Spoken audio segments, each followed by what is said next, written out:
Dia respect, dia cakap, ah ini kan dia nak berangkat ke Jepang, ke Japan. Terus dia cakap dia nanti dia balik dari Japan, dia nak bawa perempuan balik balik ke Singapura. Saya cakap nak bawa perempuan ya silakan, saya tidak marah.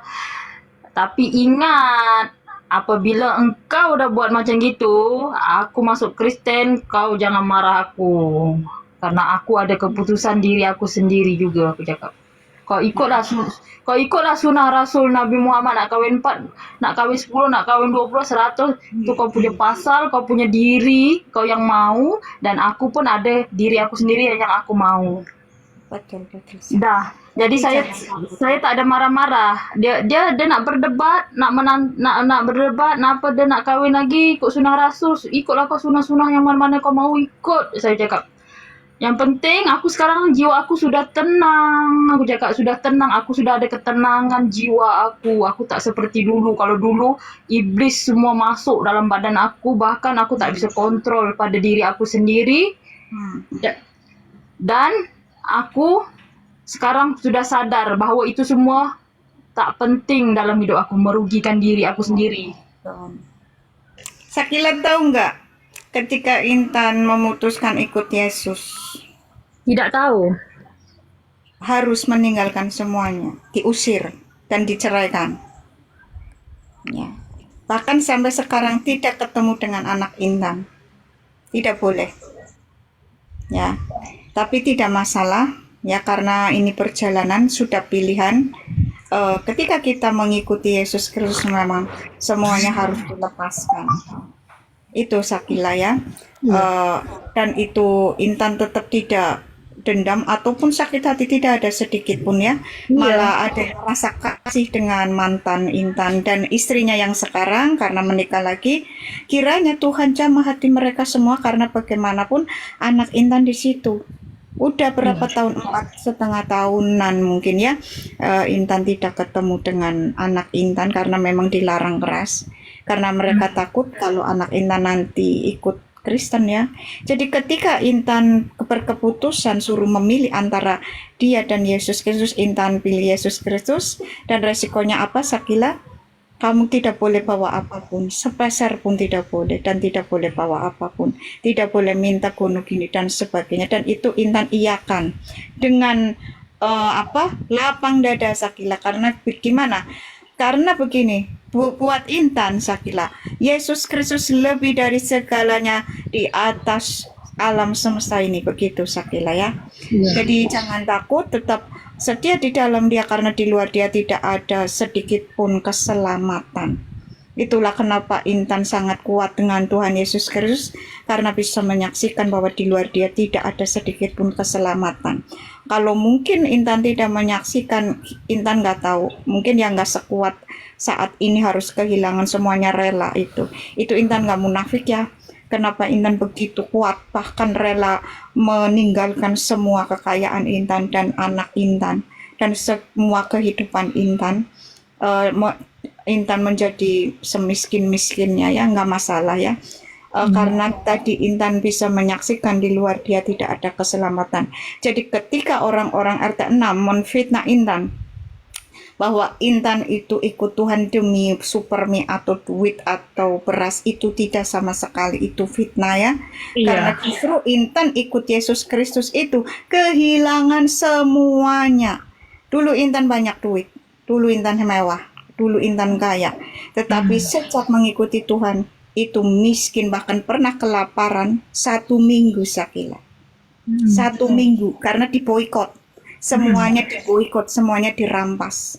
Ya, Intan merasakan benar-benar lapar, tetapi Intan tetap kuat karena begini, Intan lebih baik mati daripada kembali lagi ke ajaran lama. Ya, karena kita mati ini pasti selamat. Di saat genting-gentingnya Intan di hati, Bapak, Intan lapar. Itu ada telepon yang tidak Intan kenal, sama sekali tidak mengenal orang ini. Lalu orang ini menyapa, apakah ini Intan? Iya, siapa ini? Perkenalkan kami, apakah Intan lapar begitu. Hmm. Intan bingung ya. Hmm. Kenapa tahu? Padahal Intan gak ngomong sama siapa-siapa kecuali sama Tuhan. Nggak ngomong sedikit pun sama, karena posisinya waktu itu benar-benar dikucilkan sendirian itu. Di rumah terpencil ya, sendirian, rumah yang nggak layak sedikit pun, Hmm. hampir mati kedinginan dan kelaparan itu. Hmm. Orang ini telepon, aku diutus Tuhan untuk kirim uang untuk kamu bisa makan. Itu Sakila. Hmm. Itu begitu. Akhirnya Intan percaya bahwa di saat apapun kita harus menyerahkan semuanya kepada Tuhan Yesus Kristus. Jangan takut. Tuhan selalu berserta kita ya. Begitu Sakila.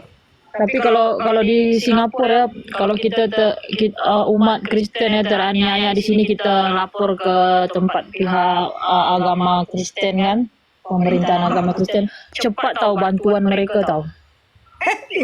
Di mana Intan mau lapor di sini Sakila, di sini Muslim semua. Kalau di Singapura cepat persatuan Kristen sini kan, umat non Muslim, bantuan dia cepat. Jadi habisi saja udah, untung ya Kak Putri.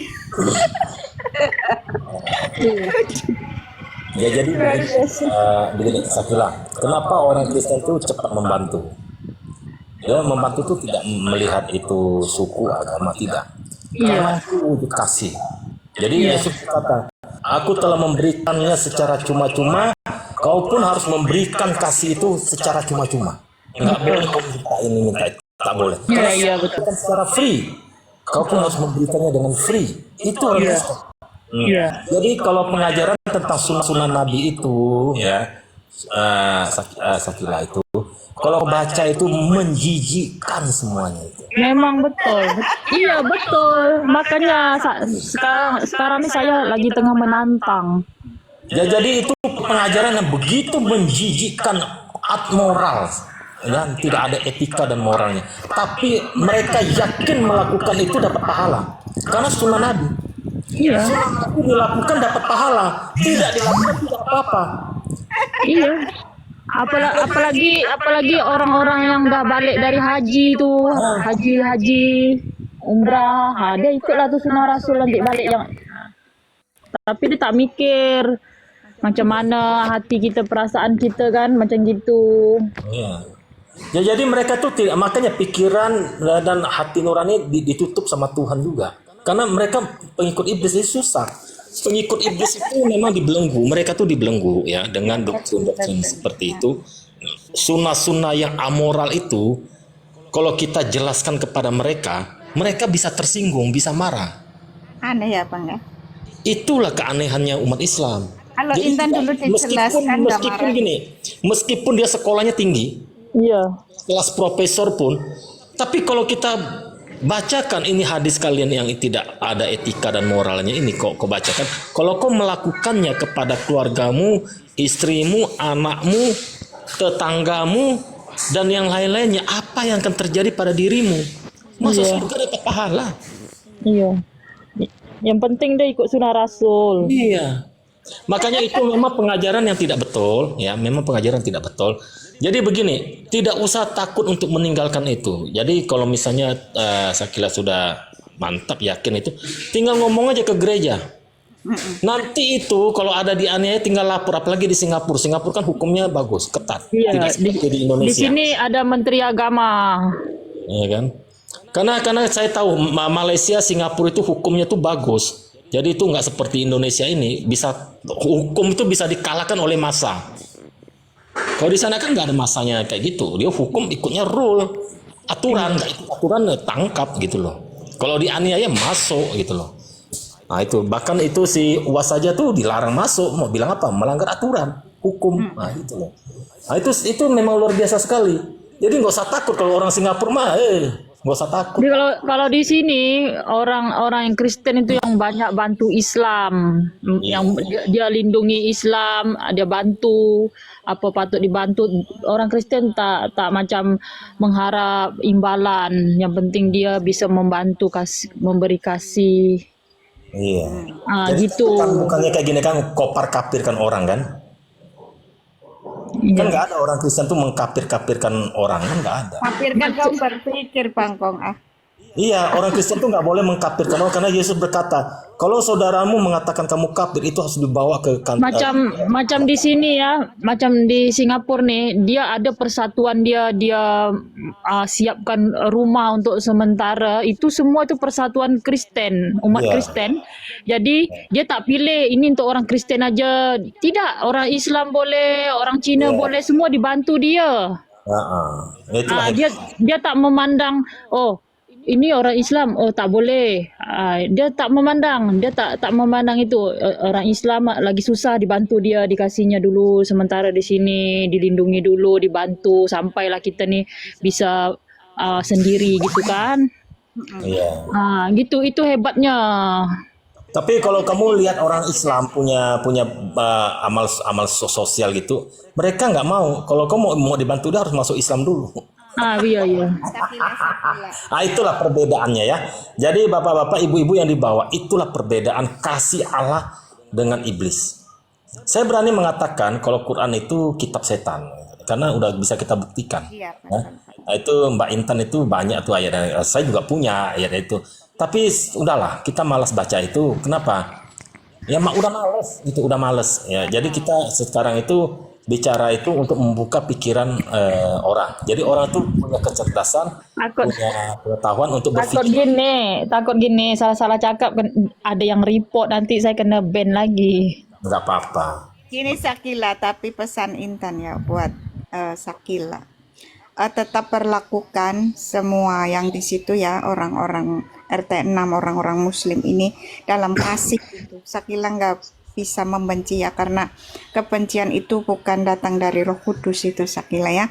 Saya Intan tetap memperlakukan, bahkan orang-orang yang hendak membinasakan Intan itu, Intan tetap mengasihi mereka. Dan saat seperti itu justru momen yang tepat untuk mendoakan agar orang-orang itu dijamah hatinya oleh Tuhan Yesus Kristus, begitu Sakila ya. Jangan membenci mereka itu, tetapi pandanglah semuanya dalam kasih, begitu Sakila. Iya, haleluya. Ya, haleluya. Jadi Mantap sekali, haleluya. Enam itu Islam, Bang Yam. begini, saya ada cerita tetangga saya. Cerita tetangga saya.